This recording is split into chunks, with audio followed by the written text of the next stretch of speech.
నగర జీవిని వేధిస్తున్న నిద్రలేమి. పూర్తి వివరాలకు చదవండి రేపటి సాక్షి హైదరాబాద్ ఎడిషన్. ఏబిఎన్ రాధాకృష్ణకు వైఎస్ఆర్సీపీ ఎంపీ విజయసాయిరెడ్డి సవాల్ విసిరారు.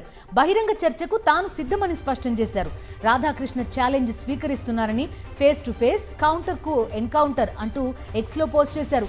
ఢిల్లీలో ఎన్జీఓలు, మేధావులు, జర్నలిస్టులు, అన్ని టీవీ ఛానల్స్ ని ఆహ్వానించి ప్రజావేదిక మీద విశ్రాంత న్యాయమూర్తుల సమక్షంలో చర్చించుకుందామని సవాల్ విసిరారు. తాను ఐక్యరాజ్య సమితి నుంచి వచ్చిన తర్వాత ఎప్పుడైనా రెడీ అన్నారు విజయసాయిరెడ్డి.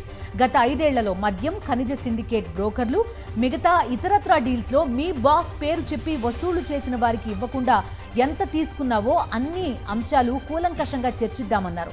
జర్నలిస్ట్ కాలనీలో నువ్వుండే ప్యాలెస్, నేనుండే బాడుగిళ్లు కూడా చూపిద్దామన్నారు. ఫిల్మ్ నగర్ మెయిన్ రోడ్లో నువ్వు కొన్న 100 కోట్ల విలువైన స్థలంలో ఇంకో 200 కోట్లతో కడుతున్న ఆఫీస్ భవంతిని కూడా పరిశీలిద్దామన్నారు. నీ పత్రిక, టీవీని ఏ పునాదులపై నిర్మించుకున్నావో మరవొద్దన్నారు. నష్టాలొస్తున్నాయని ఇప్పటికే అమెరికా వెళ్లి ఎన్ఆర్ఐల దగ్గర చందాలు తెచ్చుకోవడం వాస్తవం కాదా అని ప్రశ్నించారు విజయసాయిరెడ్డి.